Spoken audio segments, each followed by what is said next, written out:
It's time for all the news you need and more. Brookland is Live starts right now.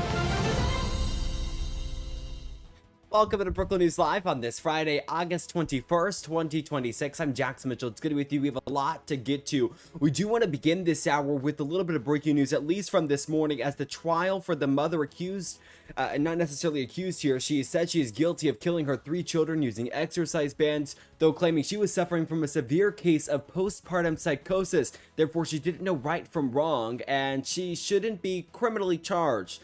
Today, the defense resting in that case. This is big because now this jury could go to deliberate at any moment. We're going to take you right now live to Plymouth, Massachusetts, where this is all ongoing. And you see Kevin Reddington, the defense there, standing there as a witness, is testifying today. Again, a major milestone. Her defense rested its case today on day 18 of testimony. Now, the final defense witness here is forensic psychiatrist Dr. Philip Resnick. What he told jurors is he believes Clancy was in the throes of postpartum psychosis when she killed her 3 children, and that she was unable to tell right from wrong at the time. Now, under examination, and this is of course always key to watch for when the witness undergoes cross-examination, the prosecutors had pushed back, saying that whether Clancy did enough to resist what Resnick called, quote, command hallucinations. Of course, we know that Lindsay Clancy in her defense and witnesses have said that she was suffering from hallucinations and that she was hearing voices in her heads.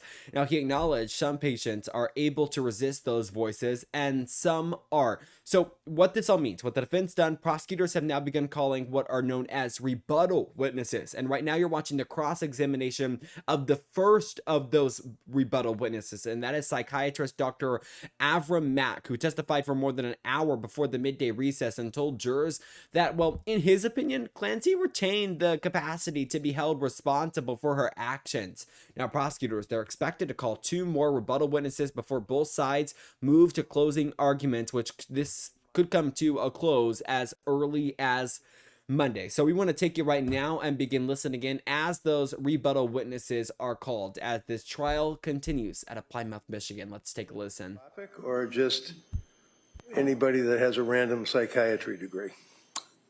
Well, there are only certain people that they think of or consider, people that Dr. Dietz has thought of in terms of having a robust career and You have a background. robust career? I've been active as a teacher and as a clinician over about 22 years, and I've been a full professor at Penn and Jefferson and Georgetown. So that's in your curriculum vitae, correct?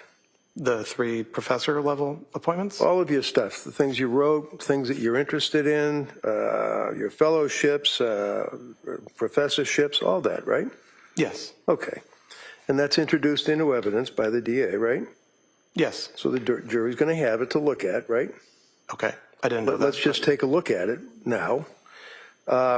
Is it your understanding that when you are, and I mean you individually, not Park Dietz Associates, requested to look at and investigate into the lack of criminal responsibility of a individual charged with a crime, that you got to try to be independent?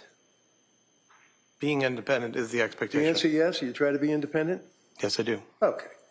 Is it appropriate for you to evaluate an individual with another Park Dietz associate guy? You're referring to Dr. Halbrin? I am referring to Dr. Halbert. He's another one of the DA's witnesses in this case, right? Correct. And you know Halbert, right? I had not met him until we jointly went to do the evaluation this April. Jointly went to do the evaluation. Yes. What did you do? Both ride in the same car over to Tewksbury to talk to her? No, Did you have separate cars? we did. And then you met up beforehand and you went in to meet with Lindsay? Yes, I Both think of you that was. together? Both of you together? Yes, So you work under the umbrella of Park Dietz and Associates.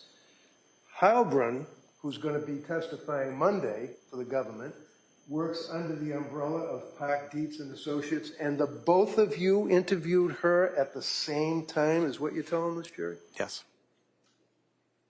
In your opinion, is that appropriate, sir? Yes. Did you talk to Kirk about your opinion? We have talked about each other's opinion. We have different opinions as far as I understand it. Did you talk to him about his report? No, No? I have not talked to him about his report. Have you talked to him about testifying here today? Not in terms of content. What does that mean?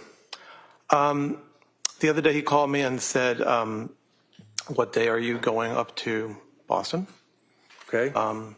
And Shipping up to Boston. Did you tell him? No, I wasn't sure what day I was going up to Boston. Okay. Did you review his report? I have reviewed his report. All right. And has he reviewed your report?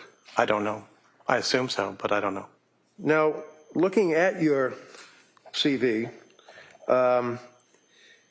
you indicate that you're educated at Cornell, you got your medical degree, you had some fellowships. Do you have any particular interest in your practice, sir?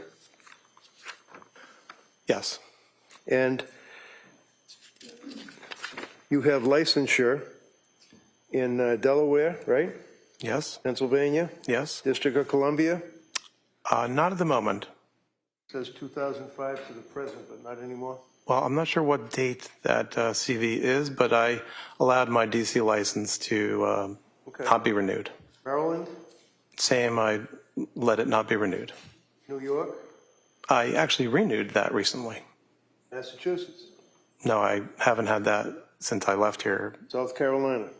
I haven't renewed that in many years. Connecticut? Same, Virginia? same. So what does that mean, that you have licensure? Does that mean you can be a psychiatrist in these states as long as it's active, or what does that mean? Licensure means that one can act as a physician when your licensure is in effect, yes. Okay. And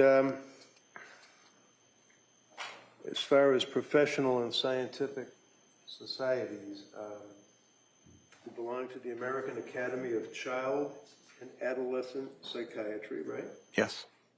You belong to the American Academy of Juvenile and Family Court Judges, is that correct? I don't belong to that group at the moment. Well, did you? Is that on your resume? Yes, there was a moment when I was the representative from the American Academy of Child and Adolescent Psychiatry and the American Psychiatric Association and also the American Academy of Psychiatry and Law, of all three, to the National Council of Juvenile and Family Court Judges. So at that point, I was a member of the... Alrighty, you've been listening in there to the Lindsay Clancy trial ongoing against the defense, resting its case now. What are called rebuttal witnesses are being called to the stand. Right now, you're watching the cross-examination of Dr. Avra Mack. He's a psychiatrist. Again, one of those witnesses that was called after the defense decided to rest. So we will continue to monitor live there in Plymouth, Massachusetts, and bring you all updates as we get them. We are going to sneak on our first commercial break of the hour. When we come back, we've got more of the top stories making headlines across the nation. You're watching Brooklyn News Live on this Friday. Stick with us.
Alrighty, let's get you a look ahead to the midterms, because tonight, Trump continuing his midterm, well, I think you could say campaigning. Tonight, he's heading for Darlene Graham. She is the Republican nominee to become the next senator out of South Carolina.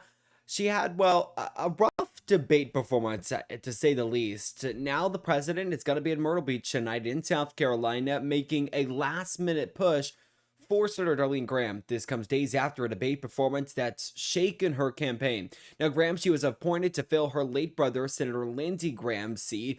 She was asked Tuesday whether Taiwan and the South China Sea are national security issues for the U.S., which then she said, quote, "I'm just going to be honest here. I'm not that informed on national security." Graham replied, adding that, quote, "national security is not my thing." Now, the answer drew immediate criticism, including from former Governor Nikki Haley, who wrote on X that, quote, "this is not something you inherit," and called it, quote, "critical in the U.S. Senate." Now, Graham has largely shrugged off the moment, telling reporters South Carolinians are worried about their pocketbooks more than they're worried about the South China Sea, and saying in a later Fox News interview, quote, "I don't speak politician. I was just honest." She faces Representative Ralph Norman in Tuesday's GOP runoff for the remainder of her brother's term. Now, Trump has endorsed Graham, but tonight's rally comes after 3 other candidates he backed in recent primaries all lost. That all happening back on Tuesday, making the race a higher stakes test of his political pool than it might otherwise have been. So again, this is a big one, because after that debate performance, what the president might have to say about it, not only that, but we've talked about this before at previous editions of Brookland News Live. What is the power of the president's endorsement? Does the president's endorsement still have power? Do people vote with what the president says, with who the president endorses? So as again, you're taking a live look there in Washington. That remains the question, and it will be an event that we will watch as that campaign event happens tonight.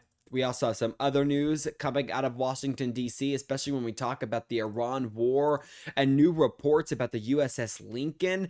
Of course, that is over on the East Coast. So the USS Abraham Lincoln, we're learning now, it finally headed back to San Diego. This comes after 250 days deployed in the Middle East. I'll tell you, that is one of the longest deployments in recent Navy history. The USS George Washington has now arrived in the region to take over. This is according to CENTCOM. Now, the Lincoln's deployment had drawn a lot of scrutiny. This is from major reports after the Navy Times and Stars and Stripes reported multiple service members attempted to jump overboard during the months-long stretch at sea, raising alarm among several military families and even members of Congress.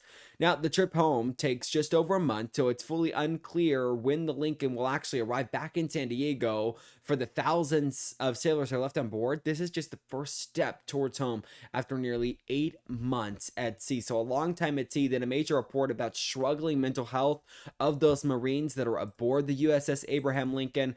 So it's a story that we are going to continue to follow right here on Brookland News Live, and we'll bring you updates when we get them. I already want to get you to a look right now in Iran, as we are, of course, continuing to follow the developing details as the war in Iran rages on and continues. And we're getting more details because now the Treasury saying that it is going to enter a new phase. This is at least what the vice president is saying. Treasury Secretary Scott Bessent also saying that the U.S. will roll out, quote, the toughest sanctions in history on Iran. This all beginning next Monday, so in just a couple of days, calling it part of a, quote, 1-2 punch alongside the ongoing naval blockade. The Secretary of Treasury, saying, quote, "we are going to squash the economy of the murderous regime." Now, Bessent told CNBC, adding that the goal here is to be the greatest coordinated economic isolation in the history of the world. He says the economic pressure could reduce the need for further military strikes. Of course, this comes as Iran's economy is already reported to be in scrambles with inflation above 50%. Bessent says the U.S. is pressing allies to join in, warning any country or company still doing business with Iran could face enforcement action. That includes countries like China, which buys more than 80% of Iran's exported oil. Iran's foreign ministry is calling the threat, quote, economic terrorism, and says it won't create the slightest hesitation in Iran's resolve. So full details, they're all expected to come out in a press conference on Monday. So we're going to monitor that. And if it comes to be scheduled during the 2 p.m. hour, we'll bring it to you live right here on Brookland News Live. So a big stories that we're following, not only out of the war in Iran, but of course also the USS Abraham Lincoln now returning home, and then Trump campaigning tonight with Senator Darlene Graham. So big stories that we're watching, and we'll continue to keep our eyes on over the weekend. The biggest story that I've got my eyes on and have for the last now 4 weeks is that trial out of Plymouth, Michigan. I mean, this is the big case, you guys. We're talking about someone who's claiming they had bad mental health issues, and was unable to determine right from wrong after killing their 3 children. Even the husband testified in this case. It was hard. A 911 call wasn't played in the public ear, but was played for the jurors, of the father calling 911 when he had solved his 3 children killed in the basement. So it's a big story. We're going to take you back live out to Plymouth, Michigan, Massachusetts, where testimony is continuing again on the stand. We are watching a psychiatrist, Dr. Avram Mack. This is one of, one of 3 rebuttal witnesses we believe are going to be called by the prosecution. Again, this case set to wrap up on Monday. Unclear. I mean, with 4 weeks of testimony, it's a lot for jurors to go through. We'll see where their thoughts are. We often mention this during big trials like this one. The only thing the defense has to do is create reasonable doubt that there was some type of mental health issue within Lindsay Clancy. Let's take you back live there and begin listening in once again. The situation was 2001. 2001, so 25 years ago. Right. And What did so you do? since then, I went to the Medical University of South Carolina, and then I went to Georgetown, and all that period up until 2015, I was doing general psychiatry work with areas of focus in peds or in addictions, but also with forensics as an area. I see myself as somebody who's a generalist who happens to have a couple of areas of focus. In 2015, I did move from that generalist model to, when I left Georgetown, I moved to the Children's Hospital of Philadelphia and the University of Pennsylvania. And in those years, since then, I've been working in pediatric hospitals, where at CHOP, Children's Hospital of Philadelphia, the age is up to 24, and at Nemours, it's up to 21. So that is the overall area of adult and child psychiatry that I've been working in. Throughout the years at Georgetown, Okay, I would like to answer because I have more to tell you. Let him finish the answer. Go ahead. So at Georgetown, certainly that was all adult, and Georgetown has its own labor and delivery unit. And so that was plenty of engagement with women who were pregnant or who had just given birth. And then at both Children's Hospital of Philadelphia and at Nemours, there are these special units that have been designed for the last several years of high-risk pregnancy units. So actually at CHOP, one of my first roles there was to develop the psychiatry services coverage of the high-risk maternity unit there called the Special Delivery Unit. And I was the co-leader and then the leader of the consultation service at CHOP. And so I led the group of adult and child psychiatrists to tend to the psychiatric needs of that unit. Recently at Nemours, the same unit was built. And so, yes, in these pediatric hospitals, there actually are units of women who are about to have birth or who have just had birth. Well, I'm sure in these pediatric hospitals, there are women about to have birth and have had birth, and I'm sure that there are competent doctors that treat them, correct? I would agree with you. How about you? How many women with postpartum psychosis have you treated? Roughly 10 would be my estimate. Over what period of time? Over the period since 2001. And when you would treat these women, would you be involved in, for example, testing them for their mental health? Well, usually the teaching has been that what was called postpartum psychosis is actually a form of bipolar disorder.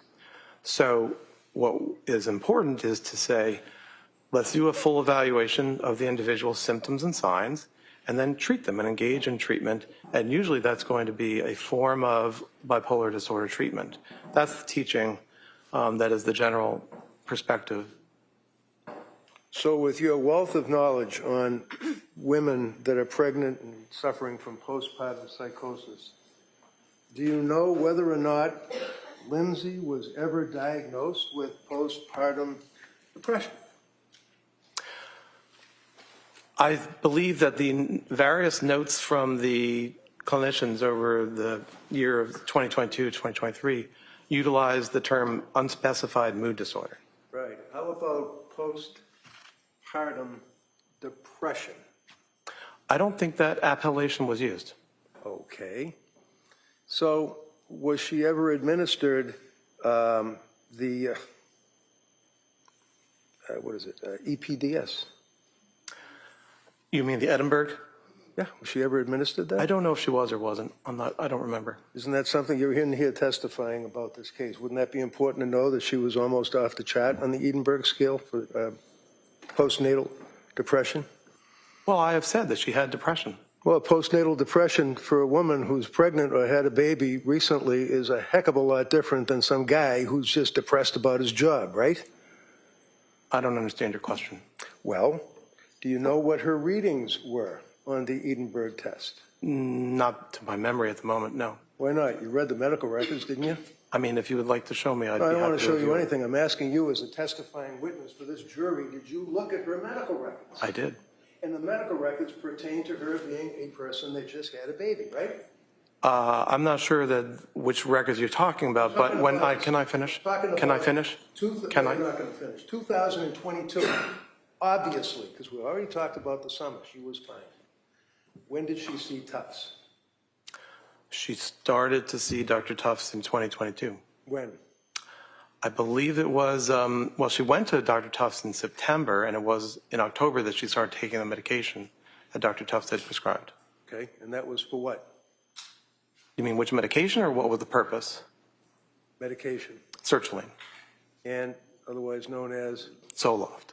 And she took it after a while, is that correct? Is that what you said? A few weeks, yes. And the reason she didn't take it was what? Time, as my evaluation. Hold up for a Hold on a second. second. Hold on a second, Doc. Sorry. All right, let's go ahead.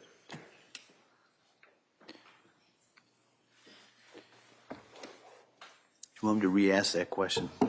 I'm okay. Okay. So over time, Ms. Clancy has avoided taking medications. She's what?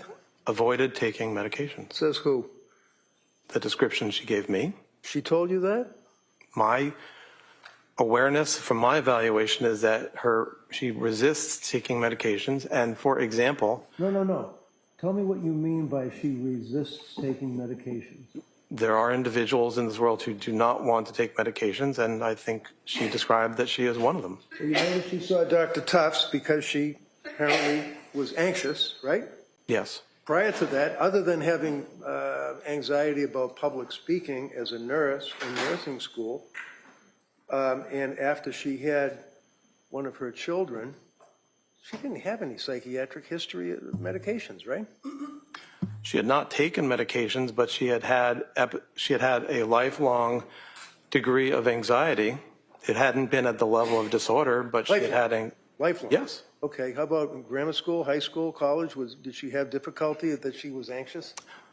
So what I was saying is that anxiety can drive people, but she had a lot of anxiety and she was hardworking, and the anxiety helped her to be hardworking.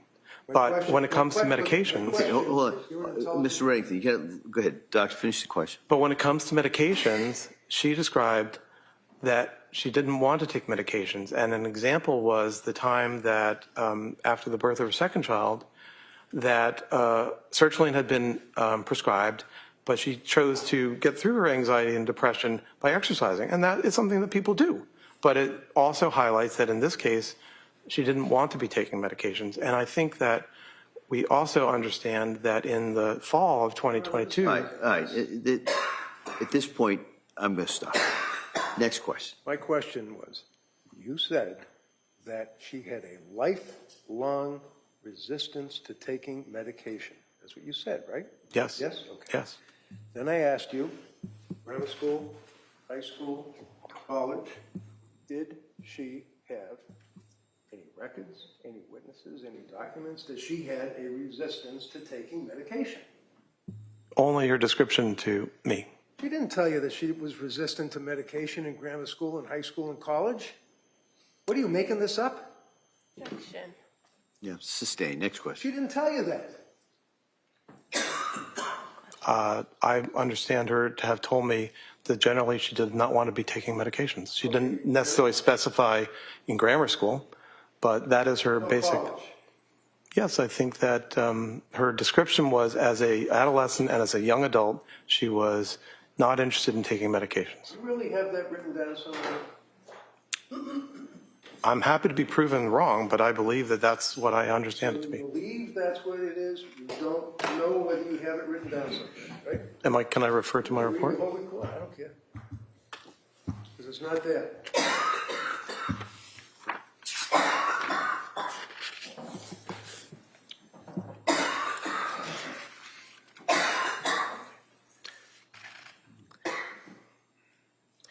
Well, on page 8, what I had written was, Ms. Clancy's reluctance to take medication generally was accompanied by her concern for medications entering her breast milk. So the general, Breast milk, she's pregnant. Come on. That's the only time that she indicates that she did not want to take, except for benzos, medication because she was breastfeeding, right? I don't agree. I'm happy to be proven wrong, but my understanding is that she described that she generally did not want to take medication, All right. benzodiazepines included. Let's not guess, all right? Let's look at Dr. Mack's report, okay? Medication history. During the period before January 24 or 23, she was taking several medications, and that would be Tufts and Gelada and all the rest of them, right? Okay. Is that right? I didn't exactly hear your question. I'm sorry. Can you repeat it? You said in your report, defendant was taking several medications that had been prescribed for her, right? In the fall and December of 2022, yes. So it's real easy. It's Tufts and Gelada that were prescribing these meds, right?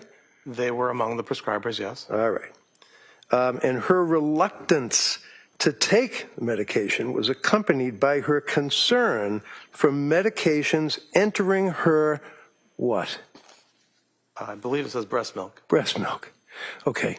So other than her concerns as a mother about her breast milk and having these drugs get into an infant's body, when else did she tell you that she was resistant, as you just told this jury, to taking medication? Like she's somebody who doesn't want to take the medication, doesn't care to take the medication. Where is it? Overruled. Well, I didn't say that she didn't care. Okay, how about if she was resistant? My recollection, and I'm happy to, if you would like me to spend time finding it. Prove I'd you're be wrong, happy I to. know. What? Prove you're wrong. It's not in your report, though, is it? Okay. Okay, we'll leave it at that. Now, you had mentioned, sir, I believe, that the DSM is something that you all use in your diagnoses of people, right? Yes. And one of the things that you are here to testify about would be postpartum issues, postpartum psychosis, postpartum depression, right? Are you referring to postpartum psychosis, the disorder, the proposed disorder, or as a symptom? Well, when you come in here as an expert, hired by the DA to tell this jury that this woman was not suffering from postpartum psychosis, and you in your testimony refer to the fact that you use the DSM to guide you, if that's the right word, in your diagnoses, would you agree with me that that's a fair statement? That the DSM is the standard for making diagnoses? Yes. Right. It's not a very good standard, though, is it? Well, it is the standard. It is the standard. How about, are there other standards, sir, that, like, for example, World Health Organization, International Disease Control, IDC, have you ever heard of them? Yes. Okay. Does the IDC, what does that stand for? The ICD What does that stand for? the International Classification of Disease. Does that classify postpartum psychosis? I think it actually does not. Does it classify, you think, or you sure? My recollection is that it does not. Okay. How about postpartum depression? Does the international category indicate that? I'm not sure. We in the United States. No. use the I'm DSM. asking about the other, the ICD or whatever it is. I don't know. Okay, that's good enough. This here is what you're talking about, the DSM, though, right? 5 TR, text revision, right? Yes. And you're talking about the fact that at some point in DSM-6, there it appears as though postpartum depression, postpartum psychosis will be added into the DSM-6. Is that correct? Who said that? I'm asking you if that's what you mean when you told the jury about it possibly being put into the next edition. There is a syndrome that's been proposed called postpartum psychosis. So I would differentiate that from the idea that the person of psychosis in a postpartum period. The syndrome, proposed syndrome of postpartum psychosis has not been included, and I am not aware that it is going to be included, although I understand there are calls for that. I would also say actually the movement for DSM-6 is not necessarily active at this point, but I would highlight again, because I wrote my college history thesis on the history of the DSMs. What was it, DSM 1, 2, 3 back then? Well, there's been a classification made by the American Medical Association going back to the end of the 19th century. DSM-1 was in 1952, DSM-2 was in 1968, DSM-3 was in 1980. The major change in 1980 was to fall in, as I discussed earlier, the descriptive model for diagnoses. And that is to say that since DSM-3, diagnostic groups are grouped, or disorders are grouped by what you see, what symptoms we are seeing, not by what we assume is the cause of the illness, and not by any theories about how the illness works. So, since DSM-4 in 1994, as a part of making DSM-4, a literature review was completed by Dr. Ellen Frank, which indicated a roadmap for what to include in terms of postpartum designations. And since then, there's been what's called a specifier. So if you highlight depression, you can add a specifier to say when this depression occurred. The limit is that it's a 4-week limit. So under the rules of DSM, after 4 weeks, you wouldn't necessarily, well, you wouldn't call it postpartum. Postpartum psychosis, and here I'm referring mainly to literature, including a review in biological psychiatry in the last 12 months, is a proposal that there is a type of bipolar disorder called postpartum psychosis where you can have mania or bipolar attributes, you can have depression, you can have delirium. And so when you think about the rules and the guidelines that have been in place since 1980 for revisions of the DSM, they look for, can this category be sufficiently separated from other categories? And does it help treatment?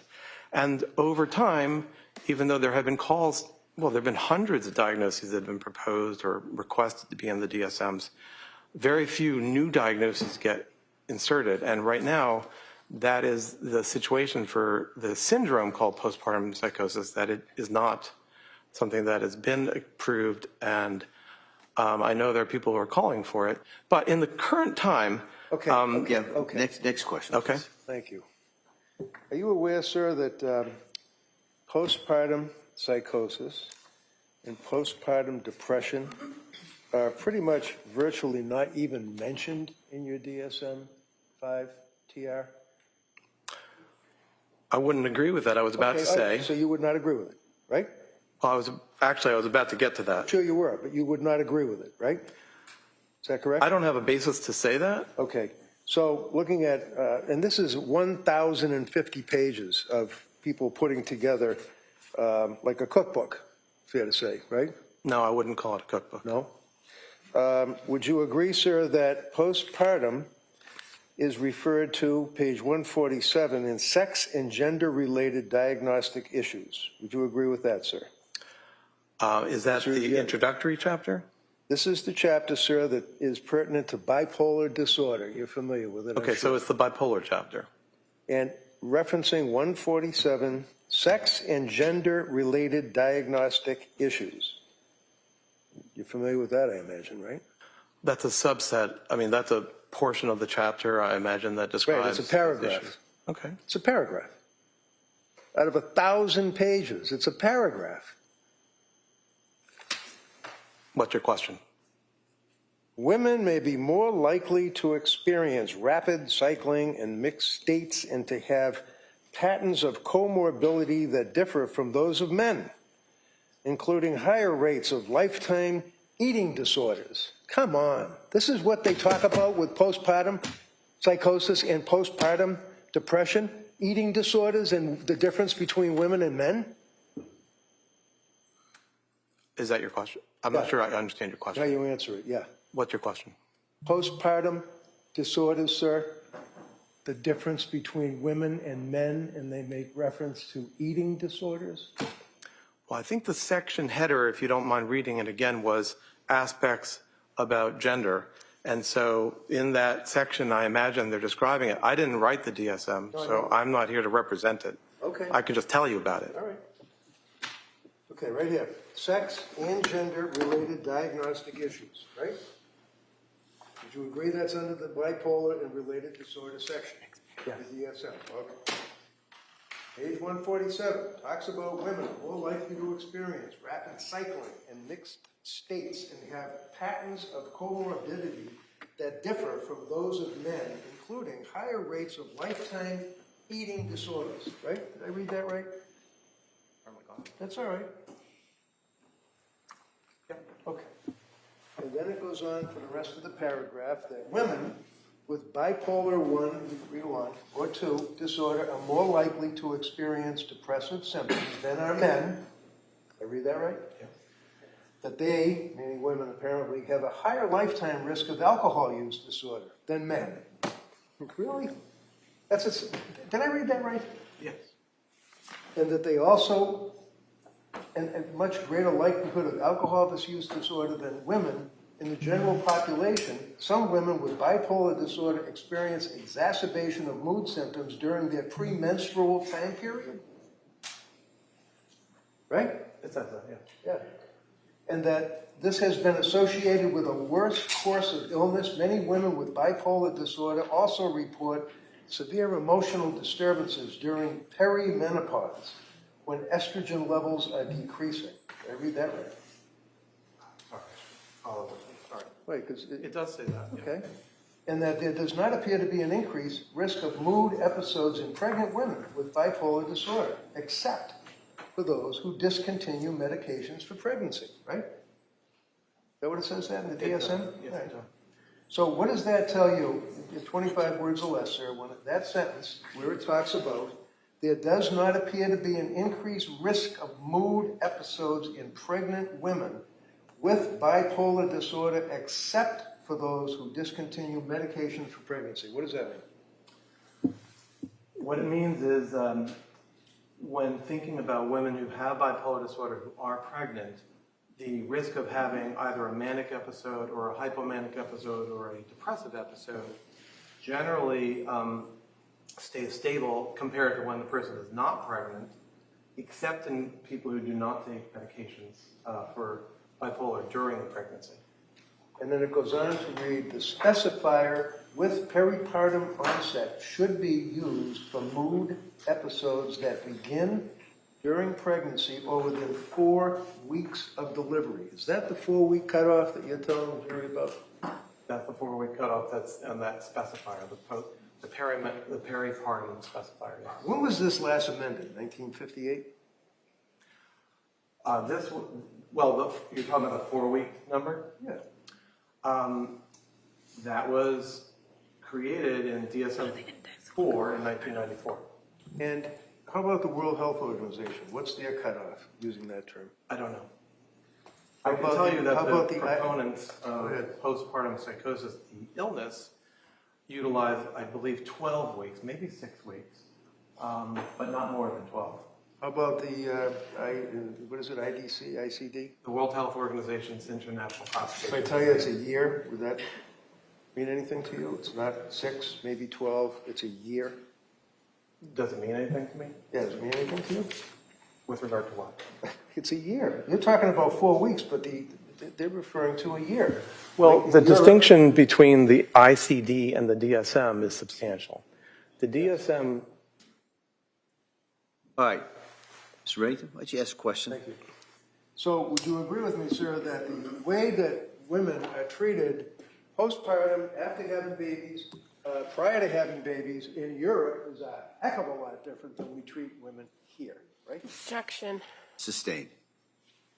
So that paragraph that we just went through, we're talking about sex and gender-related diagnostic issues, right? yes, They mentioned the words postpartum, period. They mentioned, I don't mean period like the end of the sentence, I mean postpartum, period. They mentioned that, right? yes, And I read that correct. That's a paragraph, right? yes. And then out of the 1,050 pages, we can then go to another page. Alrighty, well, I hate to interrupt because I understand. I mean, like, to put it in plain words, this is good TV to watch right here. Kevin Reddington, the defense lawyer, going back and forth with the witness and all of this, but I need to change something really, really quickly here. So I apologize about that. I just want to make sure that you guys are getting the best quality, and it looks as if we were having some issues with that on our last feed, so I'm trying to fix that here. But again, Kevin Reddington questioning the witness here, Dr. Avram Mack, in what has been a heated exchange over just a number of things as the lawyer here, the defense lawyer, again, Kevin Reddington, continuing to put it in plain English, grill the witness. Let's take you back in, and we're just going to continue listening until about probably 2:55, 2:56, and we're going to bring you guys your forecast. So let's take you back live there and continue listening in. And so that is something that it gets reflected when it comes to bipolar type 2.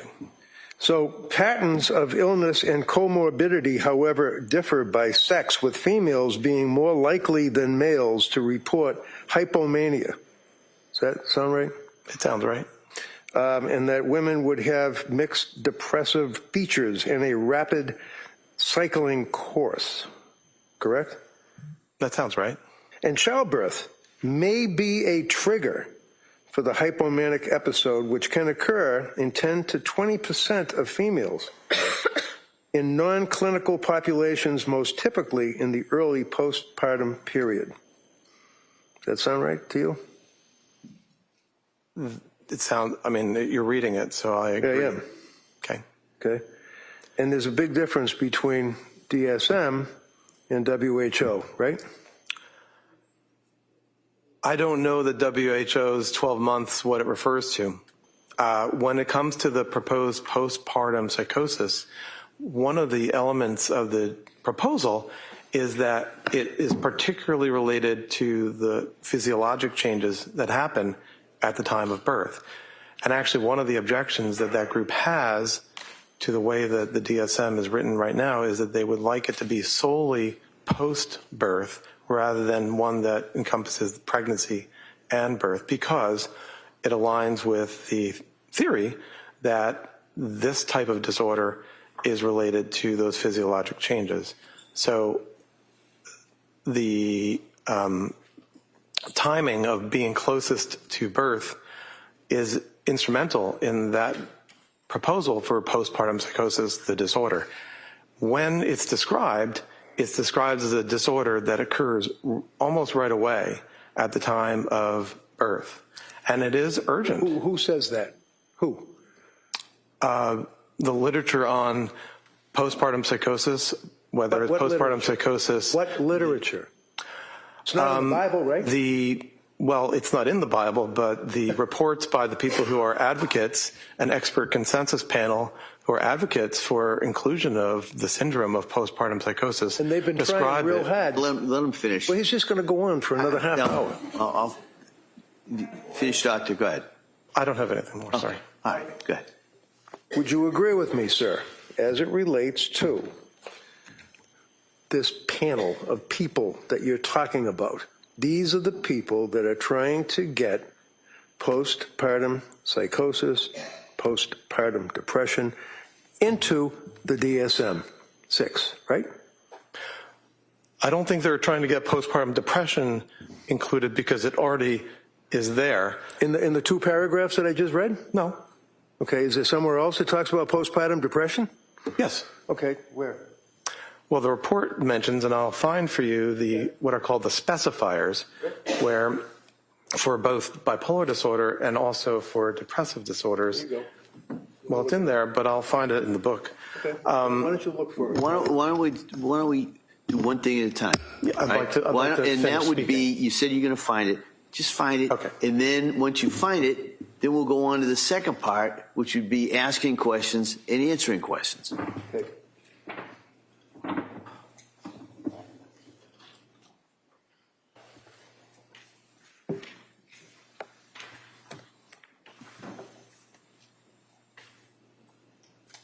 So right here on page 173, Read it.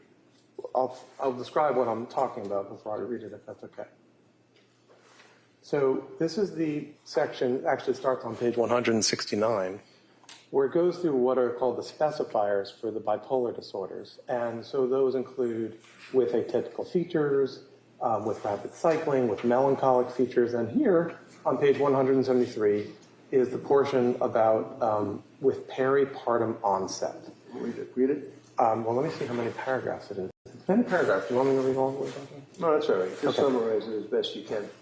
What I would summarize, and a similar passage is in the chapter on depressive disorders, is that it provides a way to designate that somebody's depressive disorder, or in this case their bipolar disorder, had peripartum onset. Now that's important, and they provide a lot of important information there about epidemiology and the course, by course I mean how it's going to go in terms of the disease. That's what the DSM does. Besides giving criteria for disorders, it provides basic information about course, epidemiology, and the features that the individual has. So there's a similar section in the depressive disorders. Let's stick with the section that you just pointed out. Okay? Yes, sir. You'd agree with me in a nutshell that talks about with psychotic features, delusions, hallucinations present at any time in the current manic or major depressive episode in bipolar 1 disorder, right? No, I'd have to see what you're reading from. Okay, sure, it's right here. Yeah, but that's a different portion. No, that's what you were reading from. Okay, No, so sir. how about down below here where it says with peripartum onset? Yes, that was what I was referring The to. specifier, what's a specifier? So the system has a way where we can emphasize features of a person's illness. Remember, as I said, the groupings in the DSM revolve around the major psychiatric symptoms. So this is the bipolar chapter, there's a depression chapter, there's an anxiety chapter. So here, the specifier is our way of communicating that the person's problem, in this case, has peripartum onset. Okay. And as if I could connect it all, the emphasis on the proposed postpartum psychosis disorder, they object to it being peripartum. They would like it to be postpartum. And who's they? The authors of the expert consensus group that I referred to published a paper in biological psychiatry in the last year. About what? I mean, psychiatry covers a large ground. Yes. It's a paper that summarizes information about this proposed disorder, highlights their assumption that it is actually a type of bipolar disorder. Can I just interrupt? What disorder are you referring to? The proposed postpartum psychosis disorder. All right. So there is a group of people that are trying, to your knowledge, to get postpartum disorder in the next version of the Bible, right? Effectively, yes, Okay. but I wouldn't use all those words, but yes. Okay. And then when you're referring to the peripartum onset, in one paragraph, you're talking about the specifier applied to current manic, hypomanic, or major depressive episode in bipolar 1 disorder, right? Did I read that right? Well, it's more than just one Okay, let's paragraph. It just goes stick- on to let's all just the stick next with All right, Counsel, let me see Counsel at sidebar here, just we've got scheduling.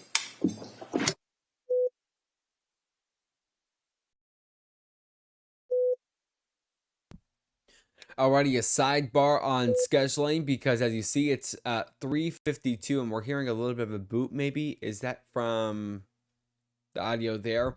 Okay, so you've been watching the defense lawyer Kevin Reddington quite literally grilling this witness, what they might be discussing, because this case was set to go into closing arguments on Monday. The question here is it going to go past Monday now? I think that might be what the judge is about to kind of propose, because this witness is going quite long, and of course the judge can't say, okay, Kevin Reddington, you're done questioning this witness. That's not quite how it works. We have reached, after 4 weeks now, we're going to go into the 5th. We do know that we're going to go after today, but at some point, of course, Kevin Reddington does have to wrap up with this psychiatrist that has been on the stand and is getting some really tough questions, to say the least. So we will continue to monitor that. It's actually a good time that they did go into a sidebar, because we do want to get you right now live out in Brookland. Stand by here. We're getting the feed ready for you. And we want to show you what things are going to look like these next few days. Let's get you a look down School Street if we can. Your hometown, your weather, of course, our favorite time of the hour. The 1 second that we don't have to focus on some hard news. You see the car lines starting to grow there as Brookland Public Schools releases on this Friday, and there is a great forecast ahead. Still, I'll tell you, a hot few days ahead, that is for sure, and that is going to be something to watch for. And then also, as we go ahead, there are a few slim rain chances going into this weekend, including on Saturday, where there is a chance for some isolated thunderstorms. As we go into tonight, though, we're only going to see a low of 7 degrees, so nothing bad at all.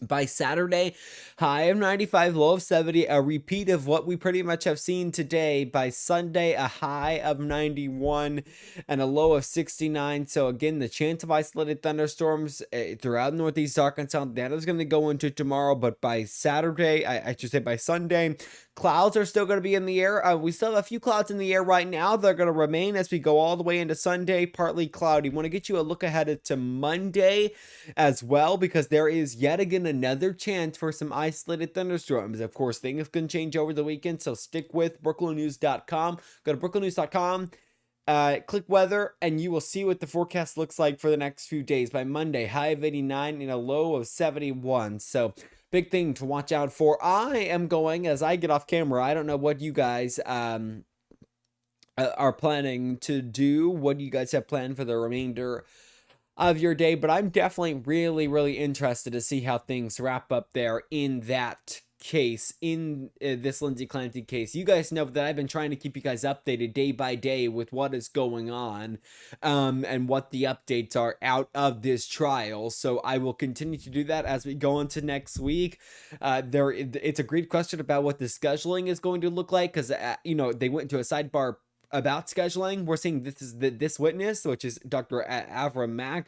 He's a psychiatrist. He is a rebuttal witness. There are set to be 3 rebuttal witnesses from the DA, or the prosecution in this case.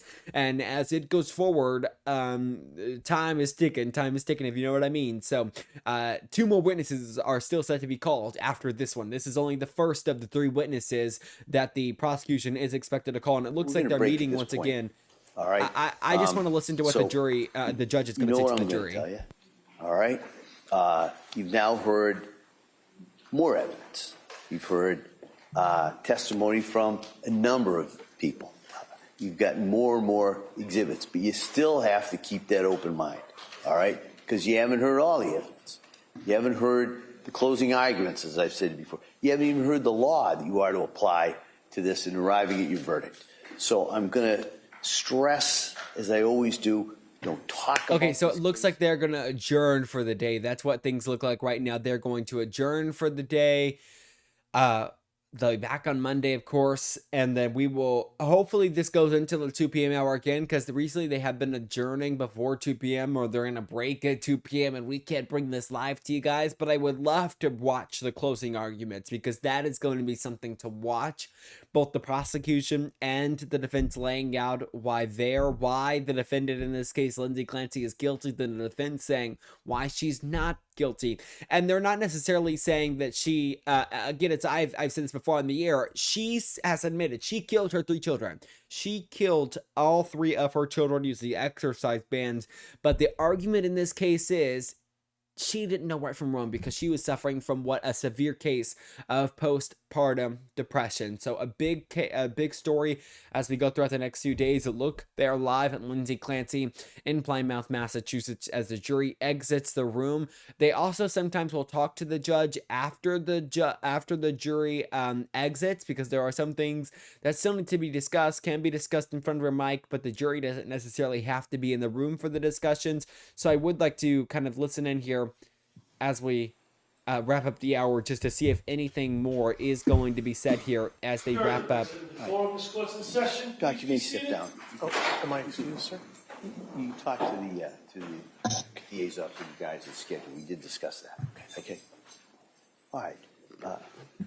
Counsel, anything else we need to address before Monday? No. No, Your Honor. All right, and so the plan would be we'll continue with the Commonwealth's rebuttal. At some point, we'll do the final charge conference, and we'll go from there.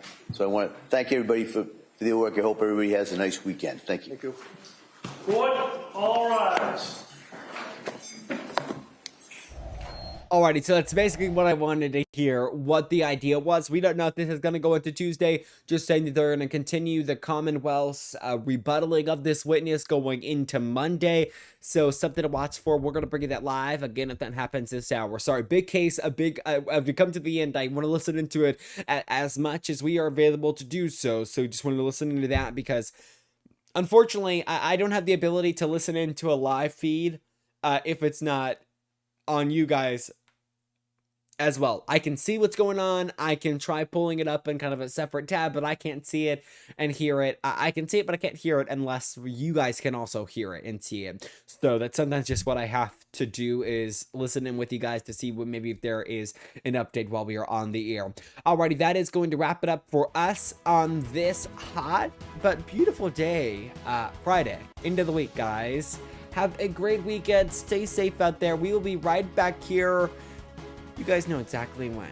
2 p.m. I want to let you know that Tuesday next week, Tuesday and Friday, are going to be the 2 days that I would stress we may or may not be here. Tuesday and Friday. I'll just tell you that beforehand is what I'm trying to say, and then I'll also discuss it probably next week as the time comes closer. Tuesday and Friday, the 2 days to watch out for, if I'm going to be here or not. In the meantime, though, stay safe, stay up to date on your news using brooklandnews.com and all of the social media pages there at the bottom of your screen. And always, guys, if there's a news story you want to be covered that we might have missed here at Brookland News, you can go to the Associated Press. That is like the unbiased source. It's the one source that I can tell you that you're not like, oh, Jackson, you're a Democrat, you're a Republican. So have a great day, guys. Stay safe out there. We'll see you all soon.